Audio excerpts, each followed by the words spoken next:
ఓం శ్రీ సూర్యాయ నమః, భాస్కరాయ నమః, ఆదిత్యాయ నమః. ఇది అరసల్లోని సూర్య దేవాలయం అండి. ఈ దేవాలయం ప్రసిద్ధి చెందినటువంటి దేవాలయము. ఇక్కడికి చాలామంది భక్తులు వచ్చి పూజలు చేస్తూ ఉంటారు. ఈ పుణ్యక్షేత్ర మహత్యం ఏంటంటే, ద్వాపర యుగంలో చరిత్రను వర్ణించే పురాణాల నుండి ఈ క్షేత్ర మహత్యం అనేది సేకరించబడింది.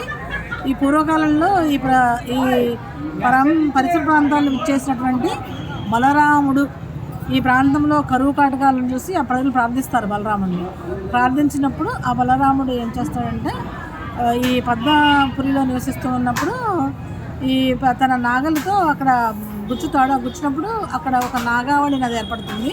ఆ నాగావళి నదిలోంచి వచ్చిన నీరుతో వాళ్ళు పసుపాంత ప్రజలందరూ కూడా కరువు కాటకాల నుండి ఇది చేస్తారు.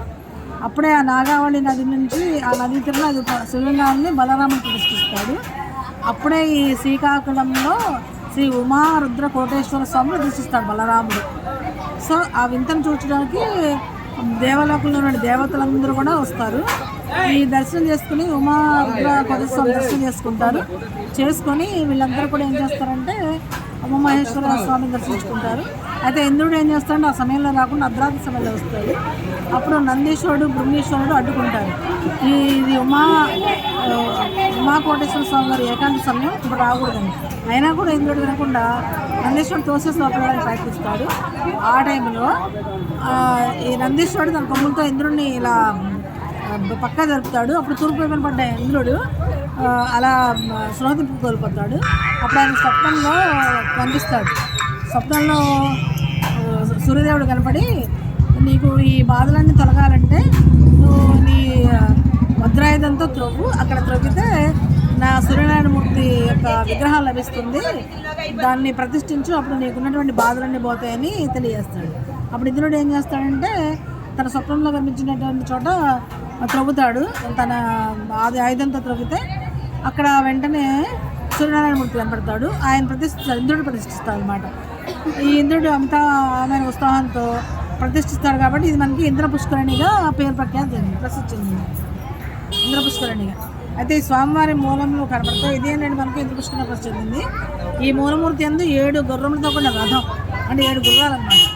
7 గుర్రాలతో కూడిన రథము, అనూరుడు రథసారథిగాను, పాదముల చెంత ఛాయాదేవి, ఇరుప్రక్కల ఉషాదేవి, పద్మినీదేవి విగ్రహాలు మనకు కొలువై ఉంటాయి.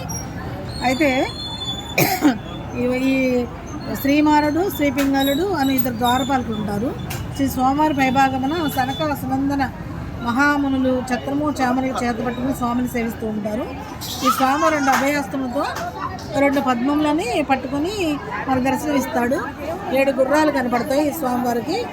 7 గుర్రాలు, 7 రథం ఉంటుంది. ఈ రథంతో ఉంటుంది. అయితే ఇది కళింగ దేశం, అంటే కళింగ దేశ రాజును పరిపాలిస్తున్నప్పుడు ఇక్కడ తూర్పు గంగా రాజవంశమైనటువంటి దేవేంద్ర వర్మ ఈ విగ్రహాన్ని ప్రతిష్ఠించడాన్ని కూడా చెప్తూ ఉంటారు. దేవేంద్ర వర్మ.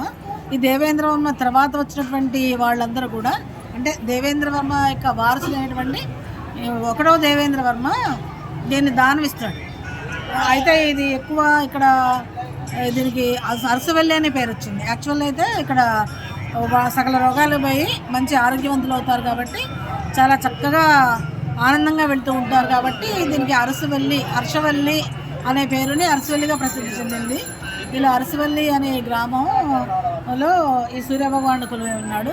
ఈ సూర్యభగవానుడి లోపల ద్వారంలో ఇరువైపులా, అంటే ఒకవైపేమో దేవేంద్రుడు ఉంటాడు, ఇంకోవైపేమో దుర్గాదేవి అమ్మవారు దర్శనమిస్తారు, అలాగే నరసింహస్వామి దర్శనమిస్తారు. లోపల 7 గుర్రాల మీద సూర్యదేవుడు ఉంటాడు. ఆయనకి పాదాల చెంత ఛాయాదేవి, ఉషాదేవి, పద్మినీదేవి సమేతంగా సూర్యభగవానుడు చక్కగా ఈ చిన్ముద్రలో 2 చేతుల్లో చిన్ముద్రలో ఆశీర్వలే చక్కగా మనకు దర్శనమిస్తూ ఉంటారు. చాలా అద్భుతంగా ఉంటుందండి దర్శనం చేసుకున్న వాళ్ళకి. సకల రోగాలు పోతే, చర్మ వ్యాధులు కూడా నశిస్తాయని ప్రతిదీ. అదేవిధంగా మనకి ఈ ఆలయ ప్రాంగణంలోని చుట్టూత మనకి విఘ్నేశ్వరుడు దర్శనమిస్తాడు. అలాగే మనకి కాలభైరవుడు దర్శనం వస్తుంది, అలాగే ఆంజనేయ స్వామి దర్శనం వస్తుంది, మరి శంకర నారాయణ దర్శనం వస్తుంది, అలాగే జంటనాగులు దర్శనమిస్తూ ఉంటారు. సో ఈ ఆలయానికి చాలా ప్రాముఖ్యత ఉందండి. ఈ రకంగా స్థల పురాణం కూడా చెప్పబడింది. ఈ స్థల పురాణ ప్రకారం కూడా మనం దీన్ని తీసుకోవచ్చు. అట్లాగే శ్రీకాకుళానికి 1 కిలోమీటర్ దూరంలో ఈ సూర్య భగవానుడి ఆలయం ఉంది అరసవల్లిలో. సో అందుకని దేశంలో నుంచి వెలువల్ల వస్తూ ఉంటారు. అయితే దీని ప్రత్యేకత ఏంటంటే సూర్యుడి యొక్క కిరణాలు డైరెక్ట్గా సూర్యభగవానుడి పాదాల మీద పడి ఆ పాదాల నుంచి శిరస్సు వరకు ఆ కిరణాలు వస్తూ ఉంటాయి. ఇది సంవత్సరానికి 2 సార్లు ఈ సూర్యకిరణాలన్నీ పడుతూ ఉంటాయి. ఒకటి మార్చి 9, 10, 11 తారీఖుల్లో ఈ సూర్యకిరణాలు పాదాల నుండి ముఖాన్ని వాళ్ళకి దర్శనమిస్తూ ఉంటాయి. రెండోసారి ఏంటంటే మనకి ఈ అక్టోబర్ నెలలో 1, 2, 3, 4 తారీఖుల్లో కూడా ఈ సూర్యకిరణాలు పాదాల నుండి శిరస్సు వరకు పడుతూ ఉంటాయి. చాలా అద్భుతమైనగా ఉంటుందండి ఇది చూసిన వాళ్ళ చరిత్రలో చాలా గొప్ప వ్యక్తులు ఉన్నారు. అయితే దేశం నలుమూలల నుంచి ఇళ్ళ ప్రాంతాల నుంచి దర్శనం చేసుకొని చాలామంది తండాలుగా భక్తులు తరలి వస్తూ ఉంటారు. అదే కాకుండా రథసప్తమి రోజు కూడా ఇక్కడ చాలా చాలా గొప్పగా పూజలు జరుగుతూ ఉంటాయండి. ప్రతి ఆదివారం కూడా ఉదయం నుంచి అష్టోత్తరము, సతనామం, ఇట్లా సూర్యభగవానుడికి రకరకాల పూజలతో చేస్తూ ఉంటారు. ఉదయం 6 గంటల నుంచి మధ్యాహ్నం 12 వరకు దర్శనమిస్తారు స్వామివారు. నిజరూప దర్శనం కూడా ఇస్తూ ఉంటారు స్వామివారు ఆ రోజు రథోత్సవం రోజు. అదేవిధంగా మనకి ఇక్కడ కార్తీక మాసంలో, జ్యేష్ఠ మాసంలో ఎక్కువగా ఈ పూజలు అనేవి, మాఘమాసం ఎక్కువగా ఈ పూజలు నిర్వహిస్తూ ఉంటారు. ఈ చూడండి ఎంతమంది భక్తులు వచ్చారు అసలు. చూడండి ఎంత అద్భుతంగా ఉందో చూడండి.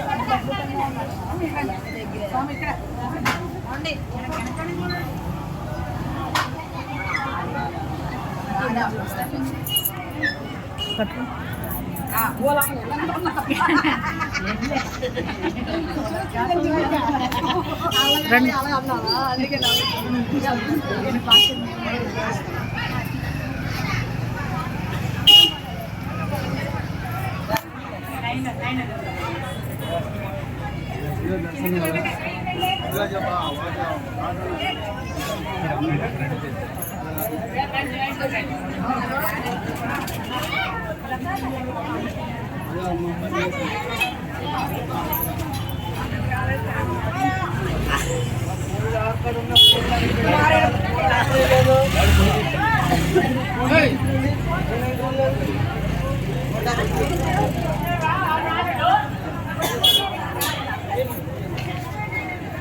అలాగే ఇక్కడ 100 రూపాయల దర్శనం, 100 రూపాయలు ఇక్కడ తీసుకుంటే అంతరాలయ దర్శనం కూడా లభిస్తుందండి.